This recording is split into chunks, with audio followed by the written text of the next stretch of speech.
Chad, Lori, can I ask you a couple of questions? Can I ask you where the kids are? Grandparents are very worried about your kids. Lori, everybody wants to know, what happened to JJ?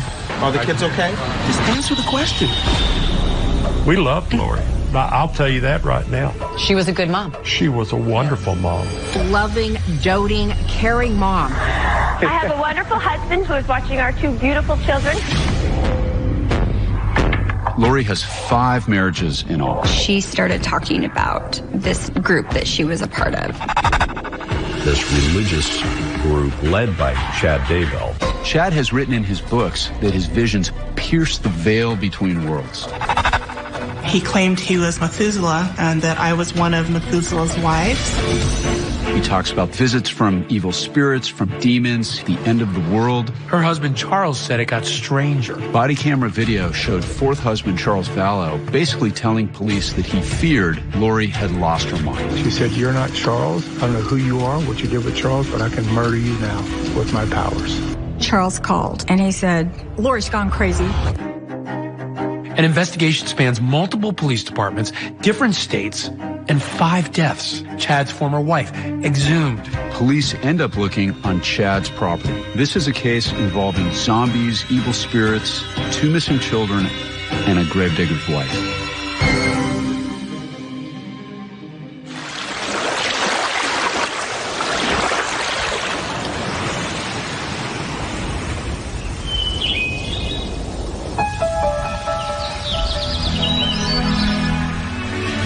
When you imagine what a tropical island would look like and what it would feel like, Kauai is exactly that. It's a pretty amazing place.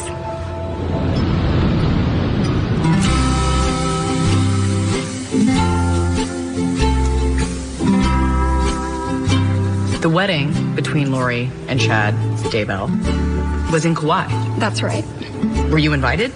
No, I don't think anybody was there except for the 2 of them and whoever performed the services. The photos are great, but the one thing you notice about them is it's only the bride and groom. 7-year-old son JJ is not there. Neither is 16-year-old daughter Tylee. Not at the wedding, not in Hawaii, not staying with friends or family. JJ, say hi. Cops are looking high and low, but they can't find him anywhere. And yet, the wedding goes on. The story and what's happening at this wedding is incredibly dark. The urgent search for those missing Idaho siblings. Officials say the kids have not been seen since September. Good morning, Tom. This is really a mysterious one. The story goes national. Number one, because nobody's seen these kids in weeks. What really drives this story is that the mom is completely silent, which bothers people. It's very bizarre. Why wouldn't she just tell people where they are? Why keep it secret? Chad, Lori, can you tell me where your kids are? Would you tell me what happened to JJ?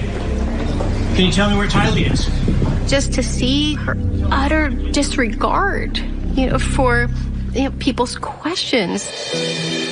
With Lori silent, we reached out to her family to see if they could shed any light on her behavior or the whereabouts of her kids. They agreed to sit down with us early on in the investigation.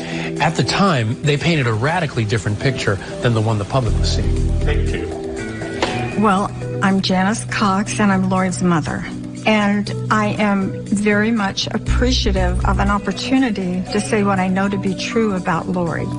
She's beautiful, she's sweet, she's kind, she's generous to a fault. Lori and Summer both took dance and they both ended up being cheerleaders. They both love sports. They both played on the softball team that I coached, our church softball team, for 3 years. Lori was the pitcher and would never let me take her out. It was really sad. She became a hairstylist because she loves help making people look more beautiful. But the most important thing to me is the kind of mother she is, the way she dedicated herself to her children. I realize that it looks bad, but I know Lori very well, and I know she would not harm her children or anyone's children. I know Lori, and I know Lori's done everything she can to protect her kids. When I first started talking to her, the first thing she said to me was, "Mom, you know me. You know I'm taking care of my kids." So the way the family describes it, they describe this as a very close-knit unit, but there is something really weird. They weren't at the wedding because they didn't even know there was a wedding. I don't think I knew that Lori married Chad Daybell until I saw it on TV. To fully understand Lori, I think it helps to go back in time to see how her past relationships may have played a role in her current situation. In the late 1980s, Lori's a high school cheerleader in Rialto, California. She's popular, she's smart, she comes from a devout Mormon family. In 1992, she marries her high school sweetheart. He wasn't my favorite, and we didn't have a close relationship. She left home when she was 18, and we asked Lori to wait a year. But they just went off and decided to do their own thing and got married. And so we didn't go to the wedding.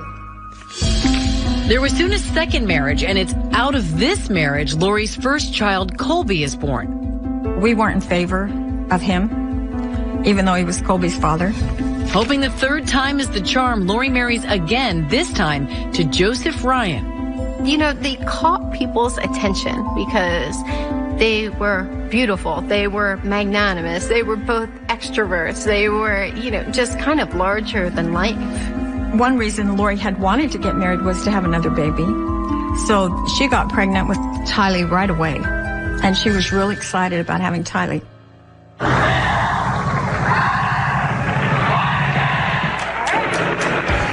It's during this time Lori makes an appearance on the game show Wheel of Fortune. Gopher, Doc, Isaac, and Captain Steubing. Yeah! And in that clip, Lori describes married life in glowing terms. I have a wonderful husband, Joseph, at home, who is watching our two beautiful children, Colby, who's 7, and Tylee, who is 1. Yeah, what do you guys like to do for fun? We like to play all kinds of sports on our 3 acres. Okay, sounds like you have a nice life there. We do. Congratulations. Thank you. And here they are, your contestants for Mrs. Texas 2004. Contestant number 4, Lori Ryan. Lori does not lack for confidence. She was bold enough to get up on stage at a Texas beauty pageant. She is Mrs. Hayes County. Her husband's name is Joseph. They've been married for 3.5 years, and they have 2 children. In 2004, Lori was recruited to do the pageant, and she worked really hard to get in perfect shape. I don't know really what prompted her to want to do the pageant, other than it gave her kind of an outlet. And she thought that might help her marriage at the time. Lori does have stage presence. She's very poised. She did everything beautifully. Tell us who you are. What makes you tick? Being a good mom is very important to me, and a good wife, and a good worker, and being all those things together is not easy. So I'm basically a ticking time bomb. Joseph Ryan appears to have been a bit of a ticking time bomb himself. I did witness him be physically abusive toward Colby. He was physically abusive from the very get-go. Now that Wheel of Fortune clip we saw Lori in becomes a lot more interesting because we're able to see how she can portray this illusion of happiness even when her marriage is falling apart. The marriage implodes under allegations that Joe Ryan abused both children. Those allegations were investigated but never substantiated. This custody battle drags on for years. How you guys doing? Enter Alex Cox, Lori's brother like no other. I found out Christmas is wrong. Jesus was not born in Bethlehem. He was born in El Salvador. Alex Cox has showbiz aspirations, doing cartoon voiceovers as well as comedy on stage. I haven't got a Freckensehen-Wabbit's license. He will play a pivotal role in Lori's life. Alex is a key piece to a puzzle that will take investigators months to put together. I'm Alex, and I'm going to be Looney Tunes. Tell me what your impressions of Alex were when you met him. My impressions of Alex was that he was a little off and lacked social skills, or just maybe didn't really connect with people. I think that's all. What did he tell you about Lori's husband, Joseph Ryan, Tylee's dad? He had told me that there had been some allegations of abuse, and that he kind of took it upon himself to protect Tylee and Colby, and that he had attempted to take Joe's life. Alex got into it with Joe Ryan in a parking lot and assaulted Ryan with a taser in the heart. Alex winds up serving time for aggravated assault. It's another failed marriage for Lori. Enter Charles Vallow, a man who will eventually become husband number 4. It's interesting to note Lori's early marriages didn't last very long, but it didn't sour her on the institution of marriage either. I don't know why Lori's been married so many times. I think she has always worn her heart on her sleeve. She thinks that she is trying to help people when she marries them. Can Charles make Lori happy? Can anyone make this mother of 2 happy? It's like the old adage, mama ain't happy, nobody's happy. Married in Las Vegas. Charles Vallow, to me, was the best of Lori's husbands. They had been dating, and we all liked him. I felt like he was a great husband. I felt like he adored Lori, and that he would go out of his way to make her comfortable, to make her happy. After the wedding, this couple bounces around for a little bit before finally settling in Arizona. Charles and Lori came in, and I thought, wow, those are the beautiful people. Lori's protective brother, Alex Cox, also likes Charles. And Charles and Alex were very good friends. They laughed over everything together. Charles loved Alex, and Alex loved Charles. Charles was doing okay for himself professionally. He was a managing partner in a financial investment firm, and he was making $20,000 a month. Money was very important to him, and he was very showy. The big cars, the big trips, the big houses, that was mainly Charles. Lori enjoyed those things, but to her, that wasn't as important as just having a happy family. Happy family. This is a family that blends Lori's daughter Tylee and their adopted son JJ under one roof. Tylee is the dearest little girl. You need someone to cuddle with, but you don't have a significant other? Worry no more. She has tough exterior, but she's got a marshmallow heart. How would you describe the relationship between Tylee and Lori? Lori was who Tylee really loved, and I think she looked up to her mom. Most everyone we speak with depict Lori as a loving, doting, caring mom who will do anything for her kids. JJ is my biological grandson via my son, and Charles is my brother. Charles and Lori adopted JJ, and they let us maintain the grandparents' role. We loved Lori. Now, I'll tell you that right now. I told everybody. She was a good mom. She was a wonderful mom. He was so fast. He was the fastest little kid I've ever seen. She was a great mom with a special needs child who she took on as her own. Yes. After they started seriously dating, she talked to him about our religion, the Church of Jesus Christ of Latter-day Saints. And she's been a member her whole life, and we all were. He ended up joining our church. What happens in this marriage is what happens in most marriages. There are good times and bad times. There are financial ups and downs. But for the better part of 14 years, the marriage really seemed to work until it began to unravel. She started talking about this new group that she was a part of. She would bring it up more and more often. And I could see that she was becoming more involved with it, and it was kind of becoming more of the focal point in her life.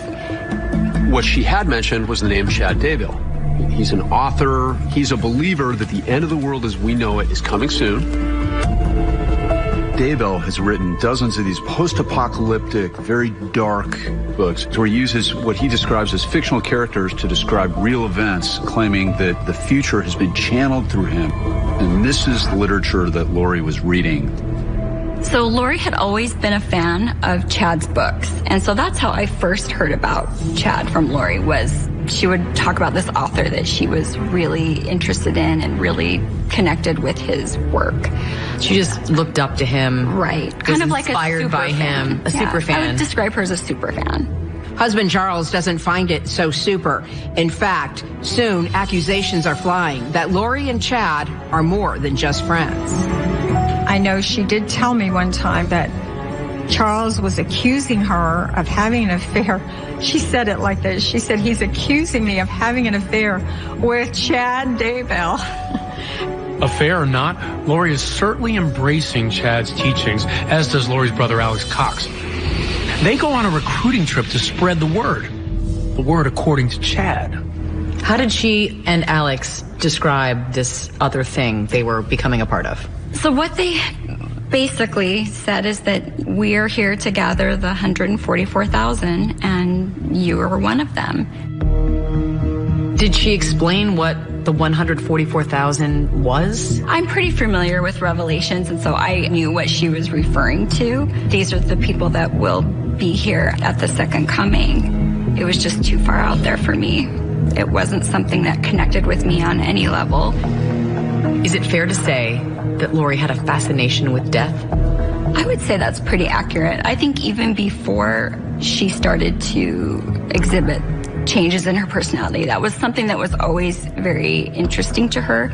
At any point when she's talking about all of this, are you thinking in your head, I need to distance myself from Lori? I did feel that way. The Vallows marriage continues to spiral. Only this time, it's Lori throwing out the accusations. So apparently when she discovered the evidence of this alleged affair, she canceled his return flight. He'd been away on a business trip.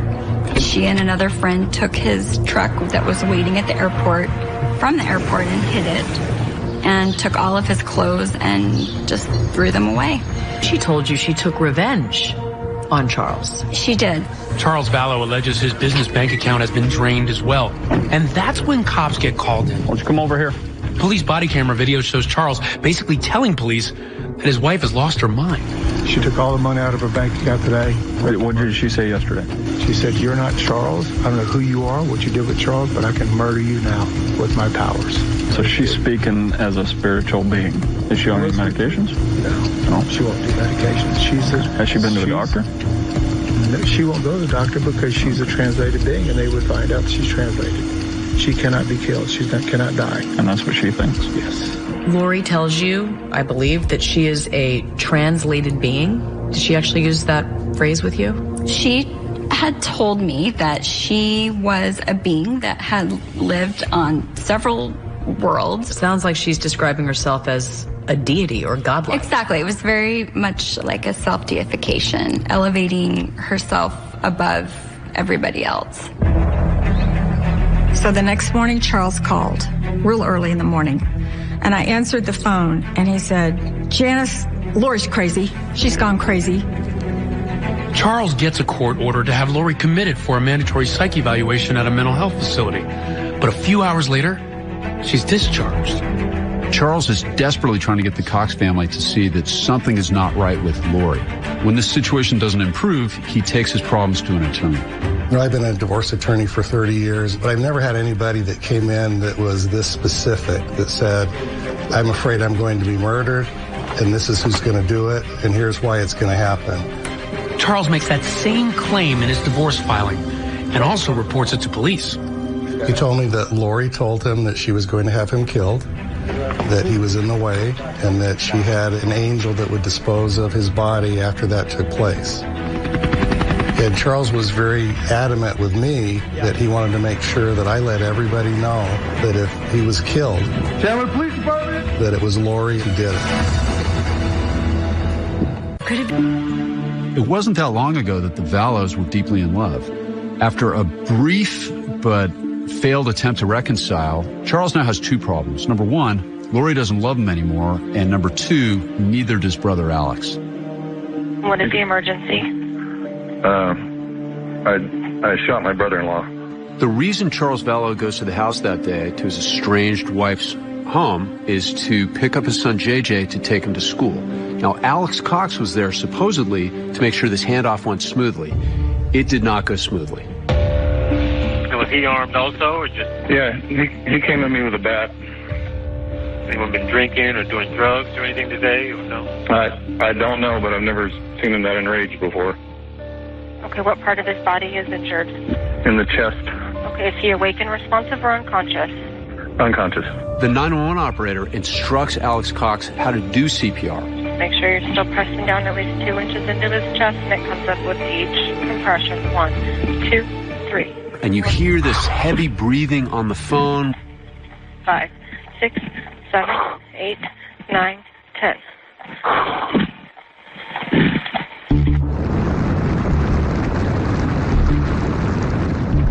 Park Jim 97. Can you have the subject on the phone step out of the residence?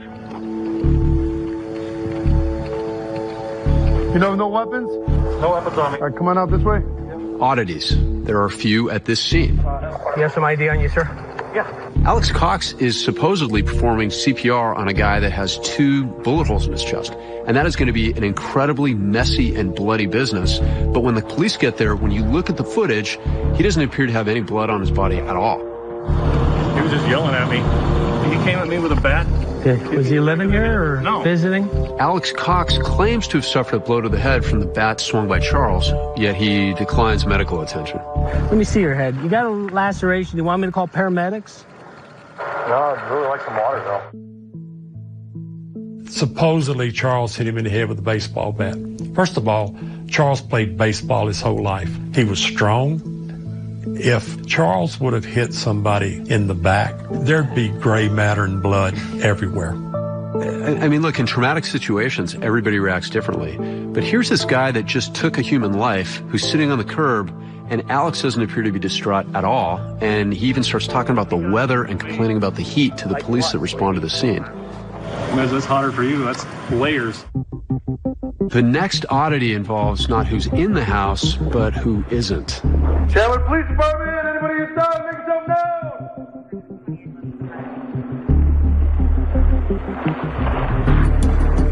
known. No, I think she's taking her son to school. Alex says it's only been 5 minutes since the shooting, but he's already alone at the house, which means Lori and daughter Tylee, the only 2 other witnesses to this, have already left, which means they left almost immediately after the shooting, which is weird. So, wife who lives here, her daughter, her son, they all leave. I was a little bit surprised that they had left and come back. The decision to prioritize taking JJ to school rather than wait for the police to come as your husband is dying on the floor becomes even more bizarre when they stop at Burger King to get JJ food. Chicken fries and a Sprite, because that's what he ate every morning. Because that's the routine and that's what he likes. And she took him to school and then they came back. Hi, who are you? Okay, just stand over there for just a second, guys. Mother and daughter are also very composed when they arrive back at the scene. Do you have a driver's license with you? I can just grab it. There wasn't any huge outwardly signs of like emotional distress. There wasn't tears. There wasn't anything like that. They seemed pretty put together. Like, hi neighbor, sorry. Lori and Tylee are taken to the police station to give their statements. Alex is driven separately to provide his. No handles on the inside? Yeah, no, that's how those police cars are, you know? When detectives were finally able to sit all involved down at the police station, this trio outlines the story of self-defense. That morning, and that Charles came over and took JJ out to the car, ready to go to school. According to Lori, this squabble begins over a cell phone. Charles gets outside and realizes that he's left his iPhone inside the house, so he goes back in to retrieve it. Charles's cell phone was on the kitchen counter, so she had retrieved the phone, and that's where the argument ensued. She describes him as being extremely angry, never seeing him like that, and that she's now wanting to know what's on the phone that he doesn't want her to see. Tylee came from the bedroom with a bat and basically circled around them and is standing next to Mom. Alex says that Charles ripped the bat out of her hand. He said that he saw Charles basically go forward towards Lori and Tylee, and that's when he grabbed him from behind and they basically pulled him back and they ended up on the ground. So after the altercation, he basically says he goes to his room where he gets his gun. Lori explains that there's a tussle between the two of them, and Tylee describes that as well. Neither of them really remain in there. They both kind of evacuate out during kind of this physical exchange between Charles and Alex. Lori directs Tylee basically out because JJ's outside. He tells Charles to drop the bat. Charles basically says, what are you going to do? And he said Charles just kept coming with the bat. Alex says he shot him in self-defense. And he said, I didn't have any other choice. That's what he told me. I said, how are you feeling? He said, Mom, I feel terrible, but I'd do anything to protect Lori and Tylee. Charles had never been violent with anybody, so you kind of start getting a bigger picture of this just doesn't feel right. Both of us have driven people home after interviews, and this would be at the top of bizarre for me, the whole car ride. The odd part about it was just the complete lack of emotion. It was a very nonchalant, Lori had a big smile on her face. A case like this isn't a sprint, it's a marathon. The case is just beginning. In a word, detectives find all of this odd, but odd is not a felony. Now, being weird and not making sense is going to make the investigation continue. But they better hurry because Lori is off to Idaho to land husband number 5.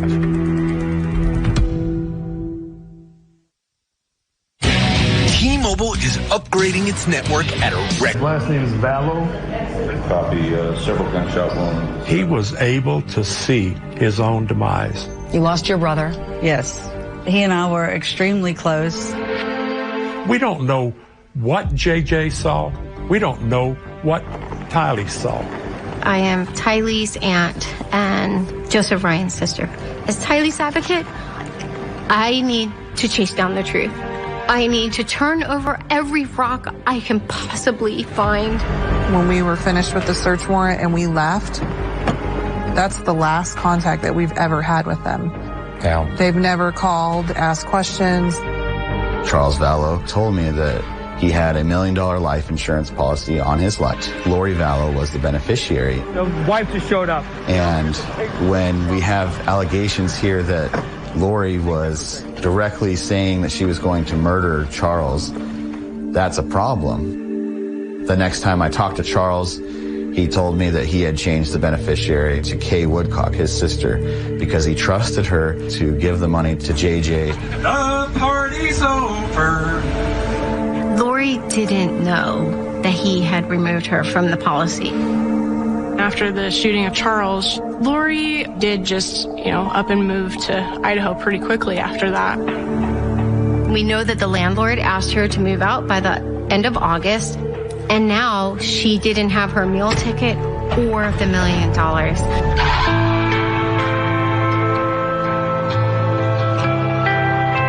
And they moved to the promised land of Rexburg, Idaho, in the company of Mr. Chad Daybell.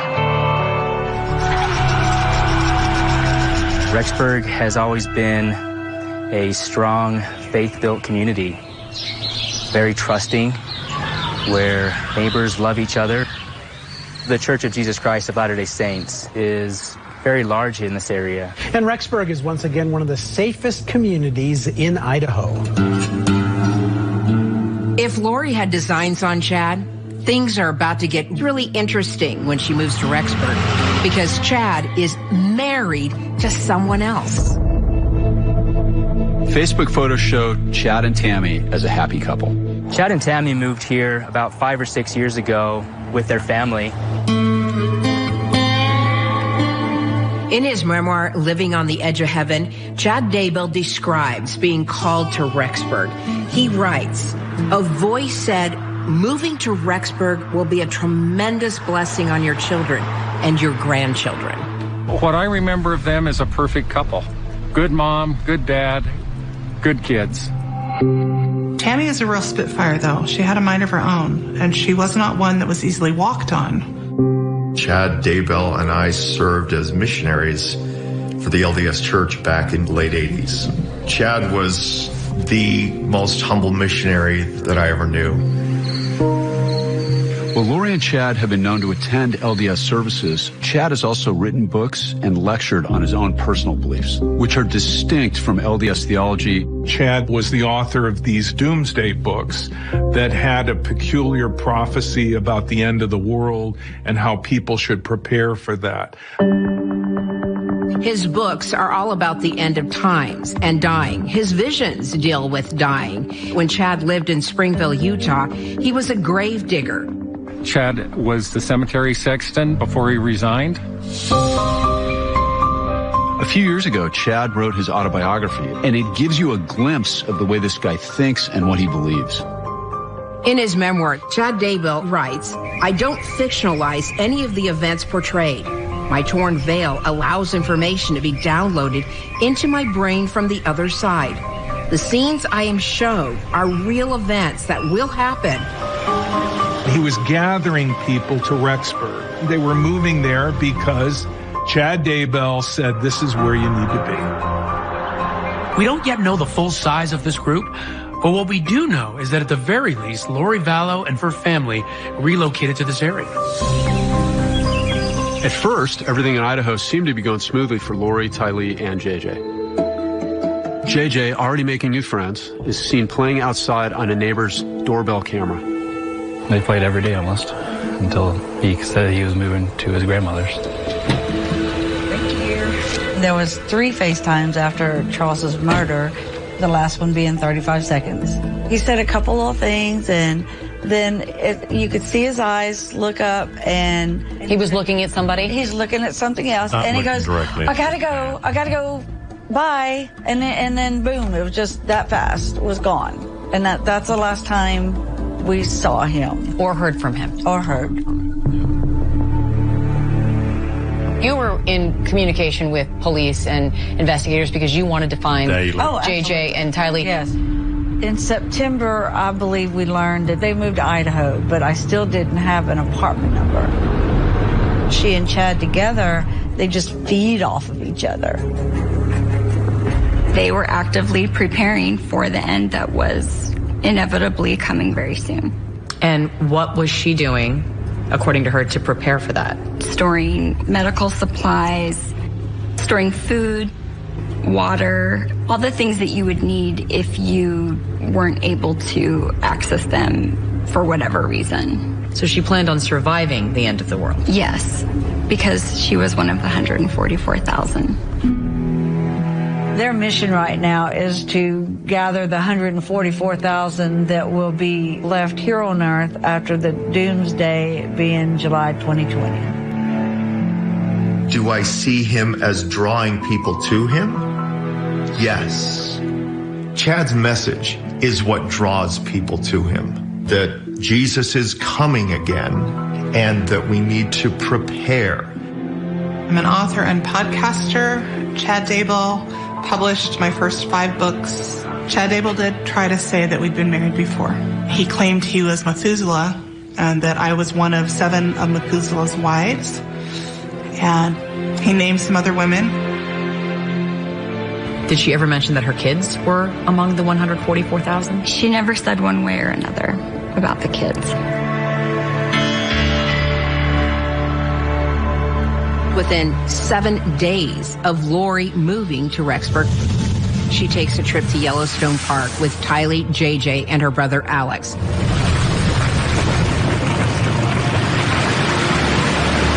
Authorities say no one ever saw Tylee again after that point, after that very last photo with Alex and JJ. When I found out about Yellowstone, what did Lori take JJ one direction and Uncle Alex take Tylee another? I don't know. I don't know what happened. Weeks later, yet another one of Lori's family members has a bizarre run-in down in Arizona. 911, where's your emergency? Someone just shot my window.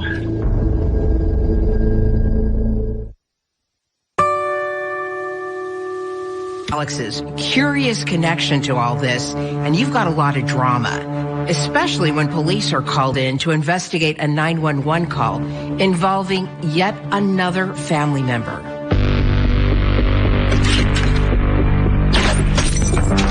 911, where's your emergency? Someone just shot my window. Okay, someone shot at your vehicle? Yeah, and it hit my window, it shattered my driver's side window. Sorry, I'm a little out of breath. They just... And what is your name? My name's Brandon Boudreau. Brandon Boudreau was married to Lori's niece Melanie when that shot rang out. Private Eye, Rich Robertson, is hired to help sort out the mystery. Brandon called me and seemed to be kind of in a panic.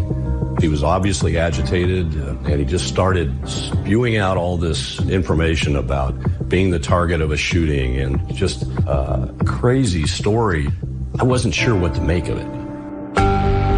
Brandon told me that as he pulled up near his house toward the driveway, he recognized the Jeep that was sitting in the street with Texas license plates, and he thought he recognized that to be the Jeep that Charles Vallow had. Charles Vallow did indeed own a Jeep Wrangler that was registered down in Texas, but dead men don't drive. So who was inside the Jeep?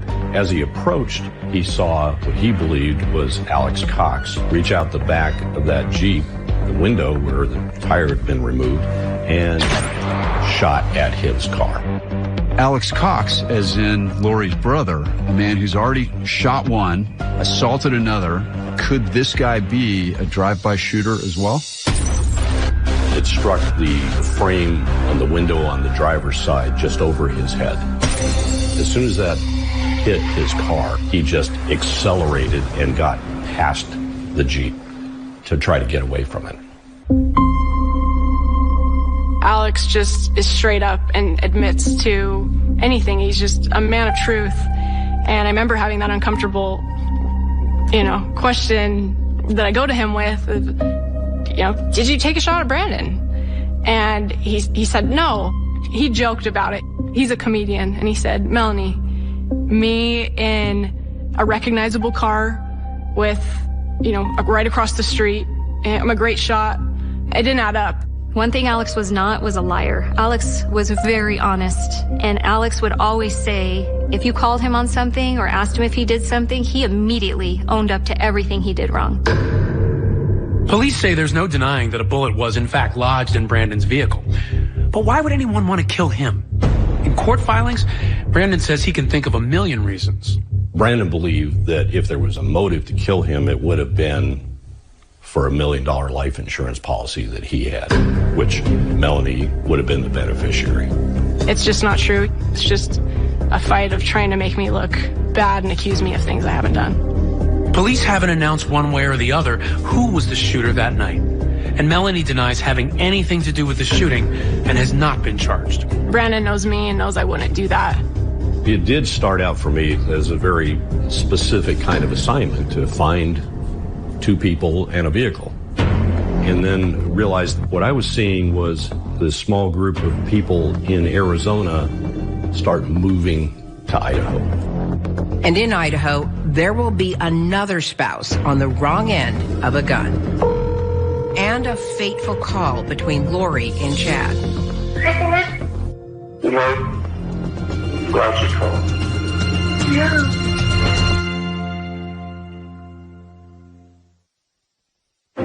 How do we ensure families facing food cooperating with the police? If you have any information, we want both of the children back.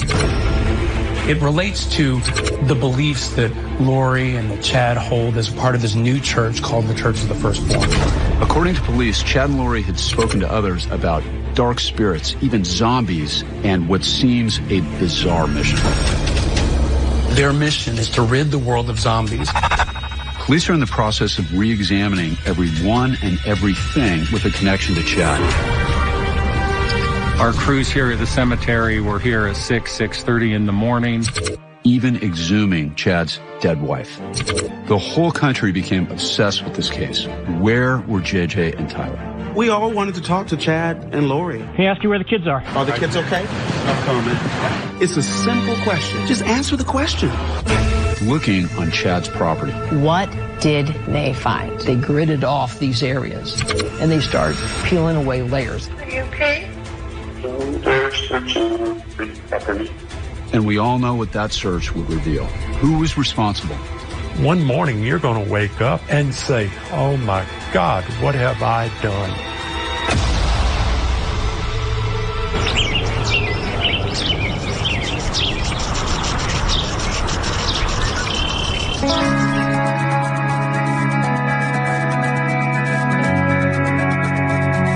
Rexburg is a beautiful, safe place. As safe as any city built near an old volcano.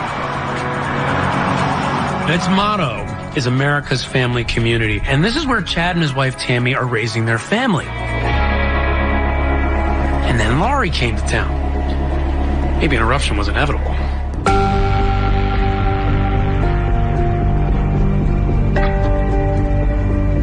Chad's wife, Tammy Daybell, returns home after a long day at work, and this 49-year-old librarian is taking stuff out of the back of the car when trouble comes up from behind.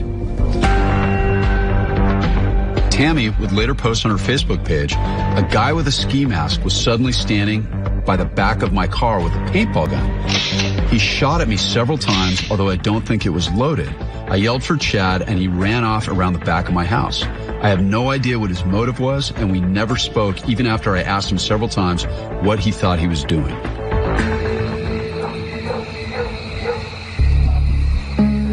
So Tammy Daybell stares down the barrel of a gun and manages to survive. But just 10 days later, she winds up dead. The obituary says that she passes away due to natural causes, but at the time, she's actually training for a marathon. It's hard to accept her death.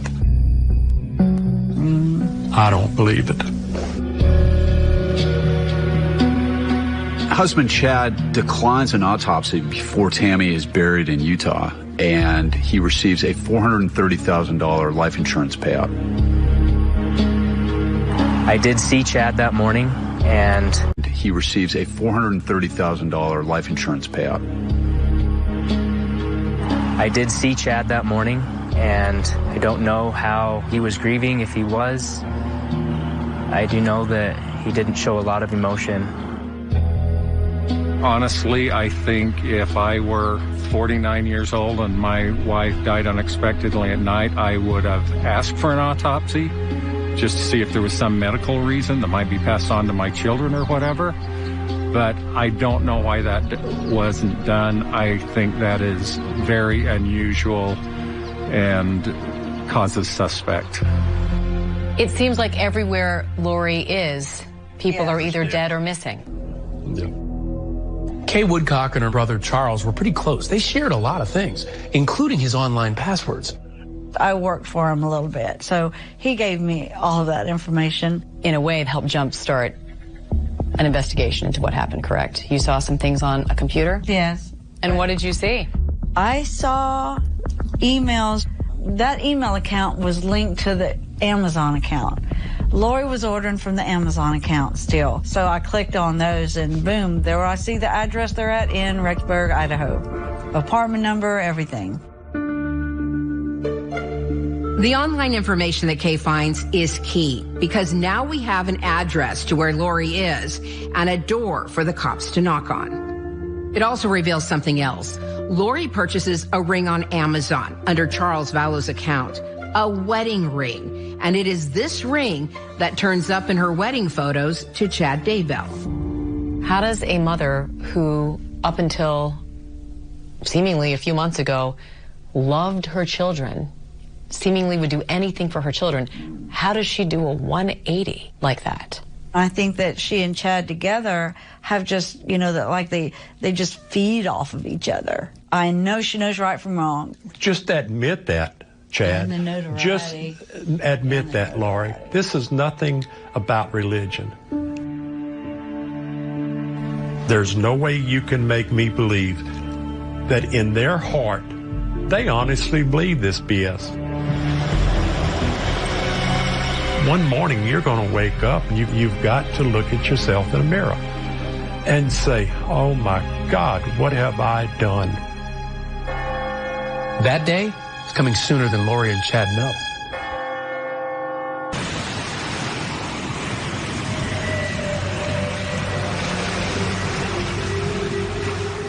On November 5th, Lori and Chad are on the beach getting married. But police are methodically uncovering evidence that suggests foul play. And it all ties back to the newlyweds and Lori's brother, Alex. Evidence like that ring on Lori's finger. You see, the receipt from Amazon shows that it was purchased before Chad Daybell's wife, Tammy's death.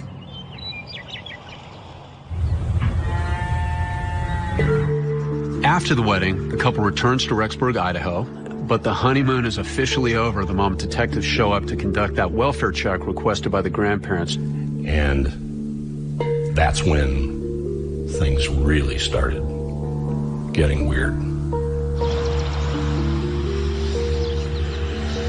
Detectives speak to Lori's brother Alex and Chad. According to police, even though Chad had just married Lori, he acted like he didn't know her very well.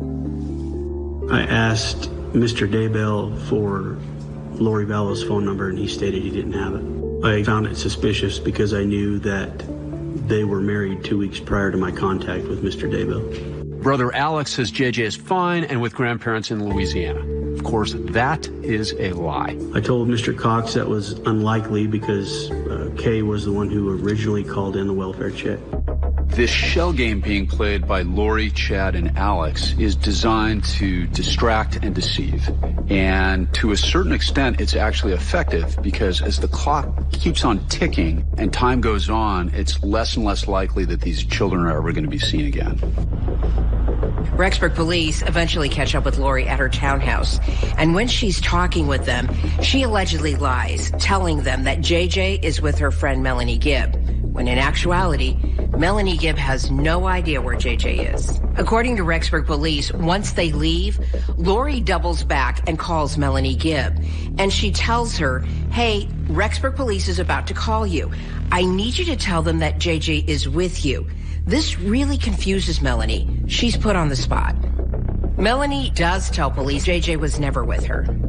With police closing in, Chad and Lori take off the very next day and they head back to Hawaii.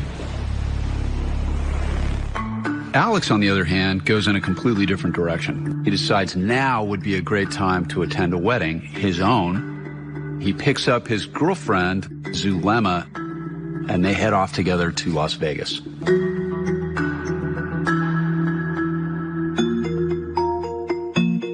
I am Sebastian Salas. I am the owner of A Chapel of Love. I have personally officiated over 100,000 weddings, and I booked the wedding of Alex Cox and Zulema Pastenes. Zulema is a spiritual woman and life coach who claims that her clients will learn that there's a divine power working magic in their lives. Zulema was the one that coordinated and paid for everything. It was all Zulema. At the chapel, Alex demonstrates a little bit of magic himself, making his last name disappear and taking on the last name of his new bride. Alex took Zulema's last name. It was pretty funny. I'm not gonna lie. I have never seen that. That was the first time I'd ever seen a groom take the bride's last name. This is an amateurish attempt by this guy to get the police off his trail, essentially. He's adopting the name of somebody else because it's going to be tougher for the police to track him down. So in his mind, what he's doing is he's erasing his tracks. This ceremony was about as romantic as a trip to the DMV. Ceremony lasted about 3.5 minutes. Alex was quiet, wasn't very involved in the process, and Alex wasn't too eager to add anything onto his package, like flowers for his bride or even have a picture taken of his wedding. I just wanted to simple, short and sweet, get married and be out of here.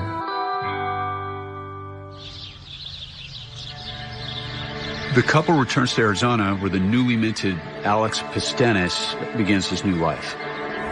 Meanwhile, Chad and Lori are secluded in Hawaii when they get a call from their friend Melanie Gibb. Now, Melanie has questions and Melanie wants answers. So she comes up with this idea to call Lori and record her and get her to admit that she asked Melanie Gibb to lie. The audio from that phone call is later released by authorities. Hello, sweet Melanie. Hi, Chad. Hey, Lori. Melanie's a little awkward. She doesn't know how to confront Lori, but she says, hey, I want to talk to you about what you asked me to do the other day. I want to talk to you about that lie. Well, I was wondering why you told the police why he was with me. I just needed to have somebody so I wouldn't have to tell them where he really was, because they were going to tell Kay where he is. Is JJ safe? He is safe and happy. In the phone call, you get a little bit of insight into Lori's world. You're either for her or you're against her. And once Melanie Gibb starts questioning Lori puts her sort of in this category. You're against me. Never had any idea that you would be the person of all people to turn me. I cannot believe I am asking questions, and I am concerned for you. That is what somebody does when they care. You don't sound like you're concerned. You sound like you're accusatory. You do not sound concerned. You sound pissed off. Rexburg police at this point take a trip down to Utah to this cemetery where they're going to exhume the body of Tammy Daybell.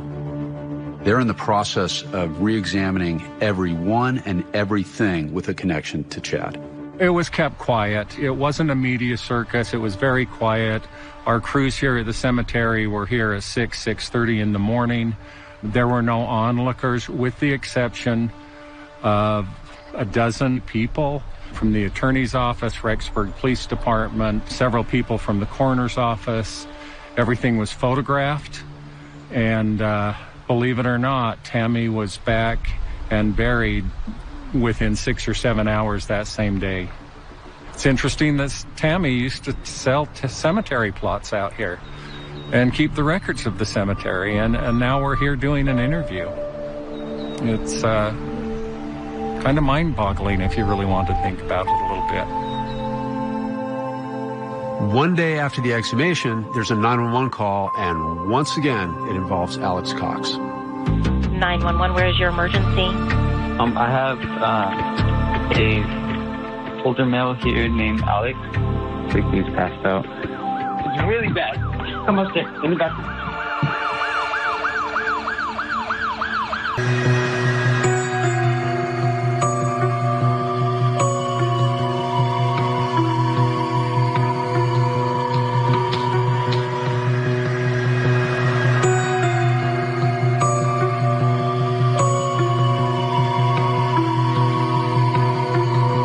What is your emergency?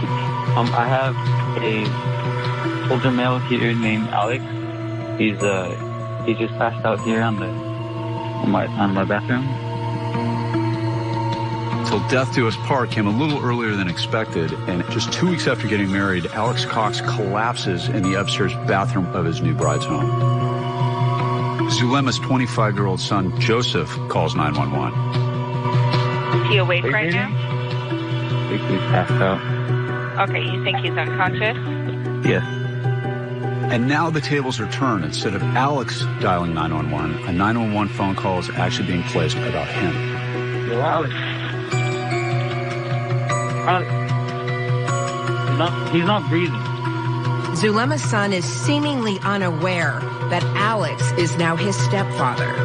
Do you know him? No, it's my mother's boyfriend. And he doesn't even know Alex's last name. Alex's last name? I don't know. You don't know his name? No. 5 minutes into the call, Zulema arrives home. And Joseph starts to tell her what happened. It's really bad. Come upstairs, in the bathroom. Paramedics arrive and rush Alex to the hospital, where he's pronounced dead. He is only 51 years old. The moment I found out Alex passed, I had gotten a phone call from Zulema, and she was just in shock, and I immediately just broke down. Like, it felt like I'd lost my best friend. How could I ever trust somebody the way I trusted Alex? He was like a vault. And his secrets are locked in that vault. So you got this guy who kills Lori's husband, although he says it's in self-defense, and then he's being looked at in the disappearance of these two children, and now he's dead. There's been a lot of false claims that he's a hitman or the family killer, and it couldn't be further from the truth. Alex has and had a big heart, and he was a man of his word, a man of truth. And police are trying to find the truth about how he died. Zulema told police that Alex was suffering from shortness of breath, and the night before he died, she'd urged him to go to the doctor, but said that Alex had refused. But ultimately, the medical examiner would rule that Alex's death was due to natural causes. Alex is a mystery in life and in death. In fact, his own mother didn't even know he died for 7 days, and then we learned later that she didn't even know he'd been married. Sadly, regarding Alex and Zulema, I didn't know they were married until after he died. I didn't know that they had moved back to Arizona. About Alex's death, we had him cremated, which were his wishes, and we had a service for him. And we didn't invite anyone to his service that believed he was a murderer. So it was a very small, precious group of us who loved him.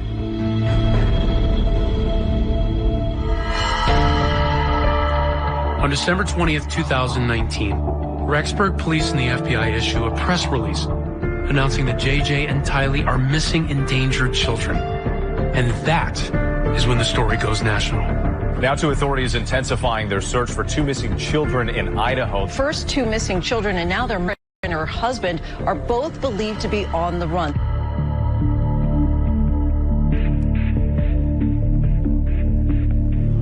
Give me another one, JJ.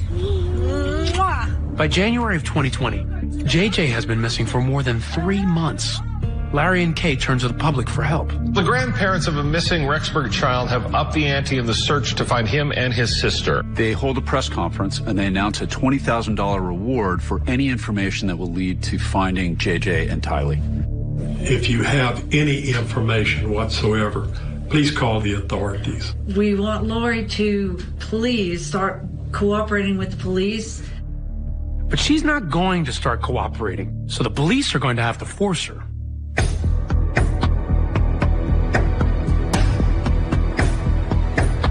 The new developments involving missing siblings from Idaho. Their mother, but not the children, has been found by authorities in Hawaii.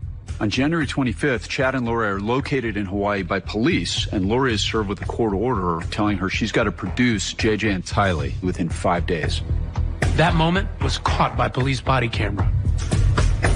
The deadline comes and goes without a peep from Lori. They gave that mother until tonight to reveal her children's whereabouts. But Lori fails to produce the kids. And the mystery continues.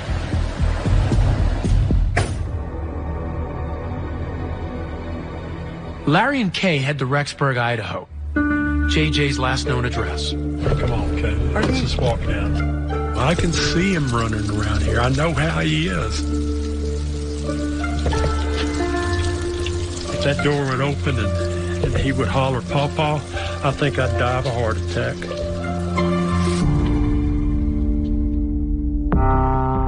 East Idaho News obtained surveillance footage from a storage facility in Idaho. It shows Lori and a man who looks a lot like Alex making multiple trips to the storage locker in the weeks after JJ and Tylee disappeared. Police search the storage locker and they find a scooter, they find a backpack with JJ's initials, and they find a photo album with photos of JJ and Tylee. What did you think when you saw that? It was like somebody reached into my heart and stomped on it. It was like a kick in the gut. Jen, Lori, can you tell me where your kids are? Lori and Chad go on with their lives. Our producer spotted them on their way to church services. Would you tell me what happened to JJ?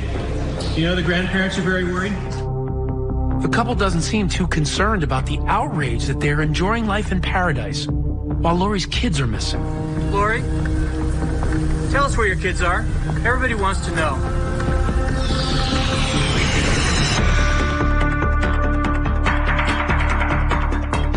5 months since JJ was last seen. And now, finally, Lori is arrested.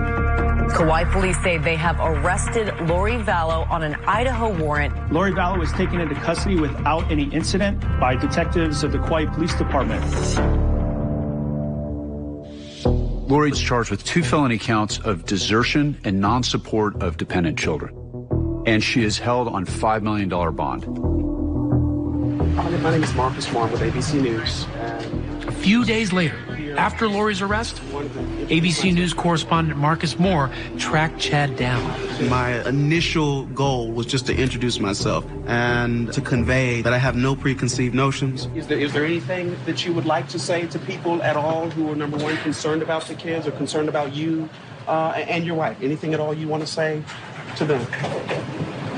Just grateful for any support. We just have to wait for the legal process to work through. And can you tell me, Mr. Daybell, are the kids okay? No comment. Okay. I will never forget just how nice and approachable and seemingly disarming Chad seemed in that moment. Lori leaves Hawaii in handcuffs. She's extradited back to Idaho, where she and Chad reunite in a packed courtroom. All rise. Chad has not yet been charged with any crime, but it is only a matter of time before he will join his beloved behind bars. Police will tell you that when Alex Cox died, a lot of secrets died with him, except one. And it's been hiding all along on his phone.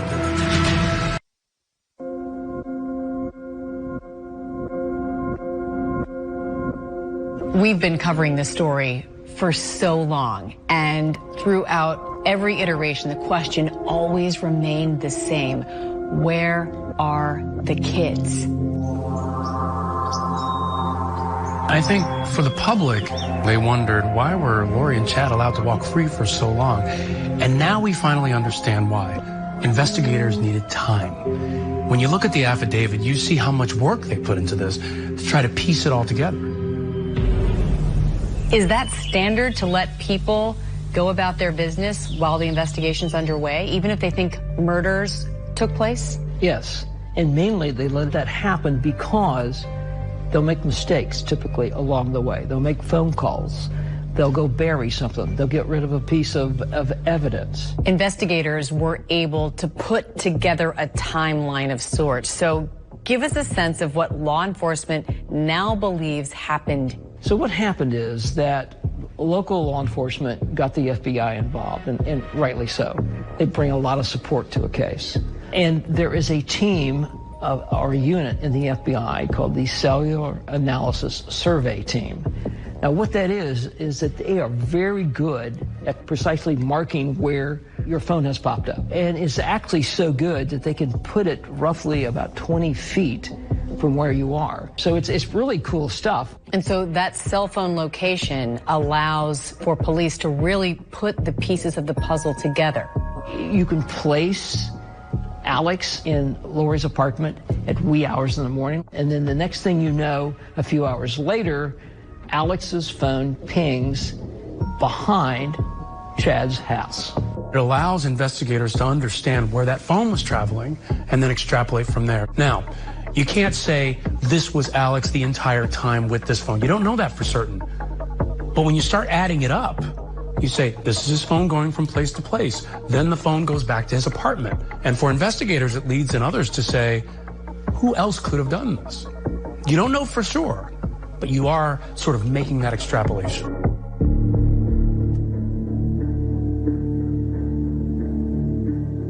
Tylee, the last she's seen is on September 8th. She disappears. Alex goes over to the apartment early morning hours of September 9th.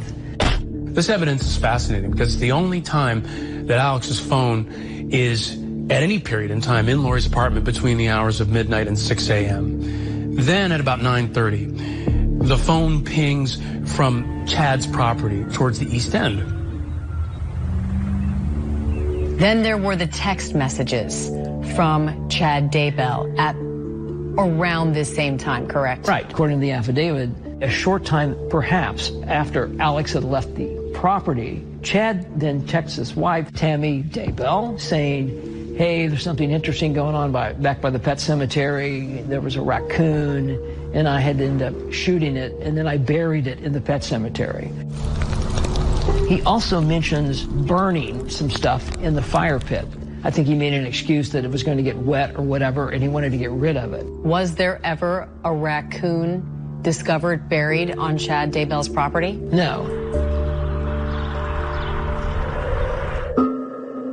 Let's talk about Lori. About 2 weeks later, September 22nd. What is she saying, Ryan, to her friends at this point about her children? Well, she's talking about JJ, and she's frustrated. She allegedly mentions to her friends that she thinks JJ has become a zombie. And she uses as proof of that the fact that he's watching TV while he's sitting still and that his vocabulary is increasing. And that's proof that he's in a zombie-like state? Yeah, that this isn't the JJ that she knows. And investigators say that this isn't the only time she's mentioned zombies and her children. Investigators say they have other witnesses who heard Lori Vallow refer to her children as zombies. Right, and this becomes key when you talk about zombies in this context. It relates to the beliefs that Lori and that Chad hold as part of this new church called the Church of the Firstborn. Zombies are these people who are always considered to have dark spirits. They were no longer seen as human beings. They were seen as zombies. And so what that does is it tees the ball up in her mind, expressing to other people that these kids are now bad, and that who they were, who Tylee was, who JJ was, are not anymore. She's saying her kids have been possessed. Right. Her kids are possessed. Right. Maybe look at it this way, that they have created a different reality.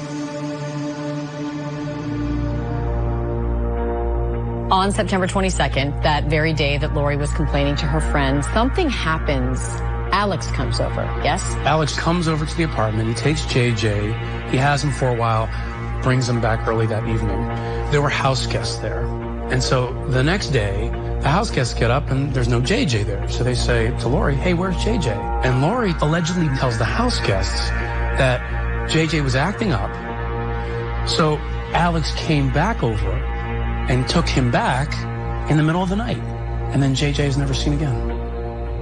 And in this particular story, investigators were able to use Alex's phone again to retrace where he actually went during that period of time.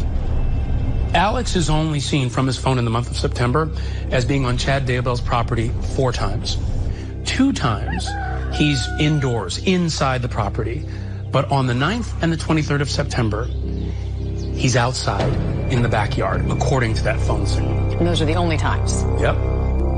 I think one thing that makes this case difficult for investigators is it's hard to know exactly who did what. The signals will tell you where certain devices were, but what's been probably very difficult for investigators, and especially prosecutors in this case, and when people look at this and say, well, why aren't there murder charges? Because you don't know exactly who did what. Who was involved in actually laying hands on these children? That search warrant was executed at Chad Daybell's house. What did they find? Yeah, Daybell. I wanted to kind of go through what happened on June 9th. That search warrant was executed at Chad Daybell's house. What did they find? The FBI, they gridded off these areas, and they start peeling away layers. This is how you do this. You just don't start digging. It's almost like an archaeological dig to a certain extent. They removed some topsoil that was right underneath the sod, which revealed 3 large white rocks. Underneath the white rocks was some thin wood paneling. As soon as they removed the paneling, I could smell the odor of a decomposing body. It was what appeared to be a small body tightly wrapped in black plastic, covered in duct tape. The investigator immediately recognized that that well could be JJ's hair. So then you move on to another section of the property where the FBI is digging. Again, I think partly based on cell site hits, and they start finding charred remains. And they did exactly the right thing, and the FBI would typically do this, is they bring a forensic anthropologist with them to the scene. There was a melted green bucket. It appeared that the burnt flesh had been placed in. Under the bucket was a partial human skull. Human remains that were later ID'd through dental records that they matched Tylee. And incredibly, while all this digging is going on, Ryan, Chad Daybell is there initially. While the search effort is happening, he's actually there watching it in real time on the driveway in his car. And according to police reports, he's just sort of there continuously the whole time watching it happen. Then at one point, he moves the car across the street to his daughter's property. And then once the remains are found, he decides that's a good time to go for a drive. And literally pulls off and starts driving. Obviously, police think otherwise, and they pull him over and arrest him. But when you think about that, this is all happening in real time, and he is sitting there watching it happen, and then leaves as the remains are found. You have to think those investigators were like, well, 2 and 2 equals 4 here. We know why he's leaving. I don't think he has any emotional connection at all with what they were doing in the backyard. I think he's thinking, I'm in trouble. I got to get out of here. I got to run. I got to do something. I feel remorse. I feel emotion. Nothing. Yeah, but antisocial personalities don't think through all that because they don't have any guilt. You know, it's like he thinks he's slick. And that basically, okay, you found these bodies here, now prove that I killed them. And that's, you know, that is where we are at this point. How sure were they at that point that when they went digging, they were going to find those children? I think they thought they were on the money. And another reason is I think they had totally exhausted that these kids were someplace else. They clearly were not with the grandparents in Louisiana. They clearly were not with friends in Arizona or another location in Idaho. And that this just made the most sense because, just let's face it, Chad and Lori both have basically tried to snow the police, you know, deny, and then come up with all these, in my view, ridiculous stories like Tylee is at BYU, Idaho. I mean, you can check that in 5 minutes you're from law enforcement. It shows you sort of the unsophistication, but perhaps arrogance on their part that they think they could pull this off. I'm curious because you talk about Chad and his antisocial behavior. That's one person. Now you have Lori capable of being a part of this and Alex as well. How unusual is it that you would have 3 people capable of doing something that is unthinkable to almost every human being when it comes to children especially? They take on this attitude that we're superior to everybody else and we live in a different reality and the world's going to change. I mean, if they think the world's going to end and there's going to be a second coming and, you know, they're going to be the king and queen of England after the rest of us disappear, it's such a bizarre and such a high-risk thing to do. Do you see murder charges coming? I'm surprised they haven't come, but I think the juries are going to look at these two and say, you two are the zombies, not these kids. The only issue I have with that is prosecutors bring cases that they think in good faith that they can prove. So even if everything looks like a murder charge, they're not going to bring it unless they think they can prove it. The biggest mystery in this case is who did it? If you believe that one of these 3 people killed these children, who killed which child? How did they actually do it? So if you have Chad and Lori right there, will you be able to prove to the jury that Chad definitively killed Tylee? Not Lori, not Alex. Did Chad do it? Or did Lori do it? Or did Alex do it? That, I think, could set up some problems for the prosecutors. So while I think there could be murder charges in the future, I wonder if they're looking for something more right now to try to figure out how can I pin this on that person based on the evidence I have. If you lay out all of this behavior we've talked about today, I will tell you, working homicide cases for 30 years, it's pretty darn compelling. So what's Lori doing as investigators are digging up Chad's backyard? She's picking up the phone.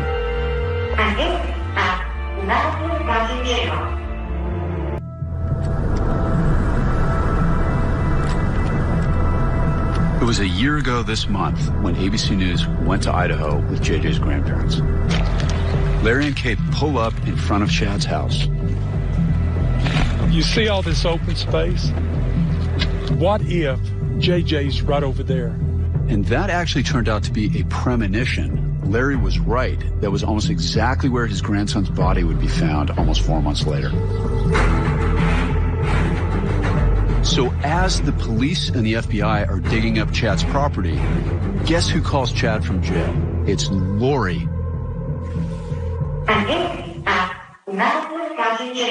This call is subject to recording and monitoring. This is a fascinating phone call to listen to. You know, it's just this bizarre disconnect between this flighty conversation and the worst scene that could possibly happen outside. Are you okay? No, they're searching property. And that search would ultimately reveal the bodies of JJ and Tylee.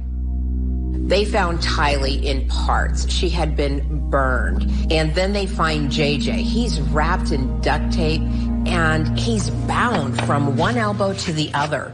Are they in the house? No, they're out in property. They're talking between the lines. They know they're being recorded. They're trying to communicate with each other. Are they seizing stuff again? They're searching.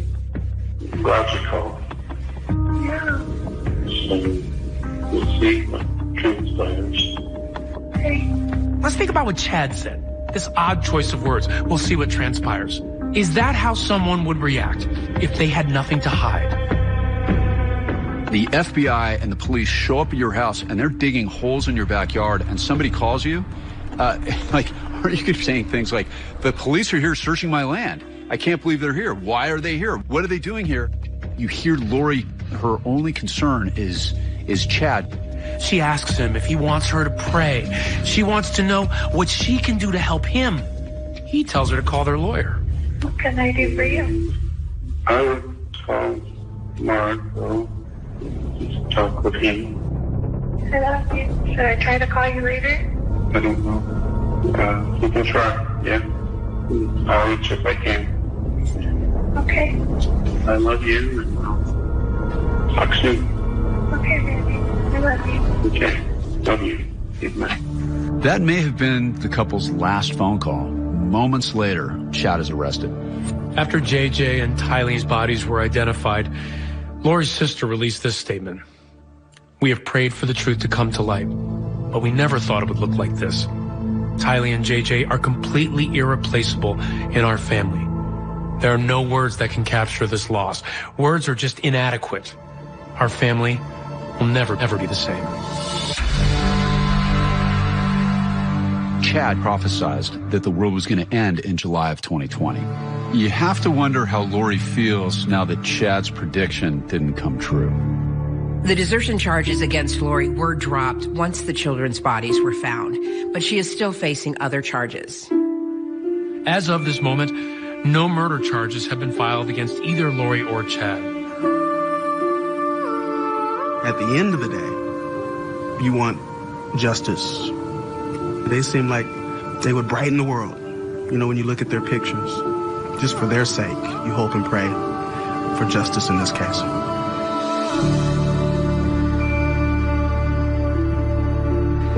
We should note that Lori and Chad Daybell are now scheduled to face a jury in July. 2 felony charges allege that they worked to destroy and conceal evidence. Both have pleaded not guilty. And Lori Daybell also pled not guilty to contempt of court charges for not producing her children or revealing where they were. And that is the heart of this story, those 2 children, JJ and Tylee. And I know you're going to stay on this, Amy. And that is 2020 for tonight. From all of us here at ABC News, thanks for watching.